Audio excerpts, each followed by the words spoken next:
కామారెడ్డి జిల్లా బిక్కనూరులోని ఓ ఆలయంలో వింత ఘటన జరిగింది. ఆలయంలో పనిచేసే వ్యక్తి సొమ్ము కాజేయడానికి యత్నించగా అతని చెయ్యి హుండీలో ఇరుక్కుంది. దీంతో 12 గంటల పాటు నరకయాతన అనుభవించాడు.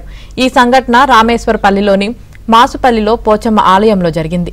ఆలయంలో పనిచేసే సురేష్ అనే వ్యక్తి రాత్రి హుండీ పైభాగాన్ని ధ్వంసం చేశాడు. హుండీలో నుంచి డబ్బు తీసేందుకు చెయ్యి పెట్టాడు. అయితే సురేష్ చెయ్యి హుండీలోనే ఇరుక్కుపోయింది.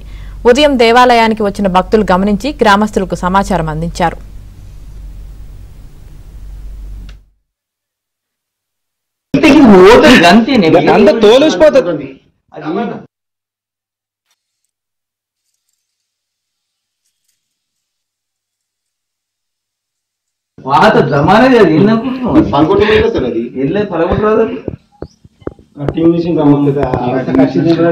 ఎంతకని కడి చేస్తావురా చేతి పెట్టి కూస్తే రాదా పడుతుందా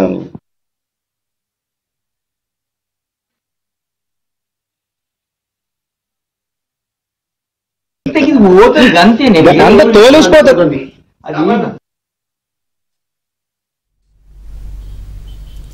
కామారెడ్డి జిల్లా బిక్కనూరులోని ఓ ఆలయంలో వింత ఘటన జరిగింది. ఆలయంలో పనిచేసే వ్యక్తి సొమ్ము కాజేయడానికి యత్నించగా అతని చెయ్యి హుండీలో ఇరుక్కుంది. దీనికి సంబంధించి మరింత సమాచారం మా ప్రతినిధి శ్రీపతి అందిస్తారు. శ్రీపతి. యామిని, బిక్కనూరు మండలం రామేశ్వరపల్లి గ్రామంలో ఈ సంఘటన చోటు చేసుకుంది. గ్రామంలోని పోచమ్మ ఆలయంలో కొంతకాలంగా పనిచేస్తున్న సురేష్ అనే వ్యక్తి గత రాత్రి ఏకంగా ఆలయంలో హుండీని చోరీ చేయడానికి ప్రయత్నం చేశాడు. హుండీ పైన ఒక షెడ్ రేకు భాగాన్ని మొత్తం తొలగించి ఆ హుండీలో హోల్ లోకి చేయి పెట్టాడు. లోపల ఉన్న డబ్బు తీసుకోవడానికి చేయి పెట్టిన క్రమంలో ఆ చేయి అందులోనే ఇరుక్కుపోయింది. బయటకి రాలేని పరిస్థితి ఏర్పడింది. డబ్బా మొత్తం రేకులతో ఉండడం వల్ల చేయి కూడా లోపల ఇరుక్కుపోయి కోసుకుపోయిన పరిస్థితిలో ఆయన అందులోనే ఉండిపోవాల్సి వచ్చింది.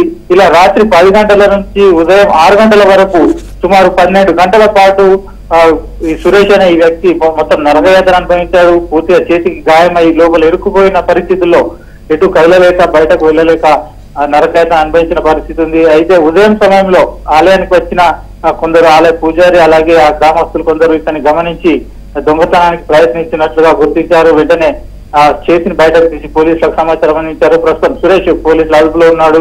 అయితే సురేష్ ప్రవర్తనకు సంబంధించి గతంలో కూడా ఇలా చిన్నపాటి దొంగతనాలు చేసినట్టుగా కూడా గ్రామస్తులు చెప్తున్నారు. అయితే సురేష్ వద్ద ఈ ఆలయానికి సంబంధించిన తాళం చేలుంటాయి.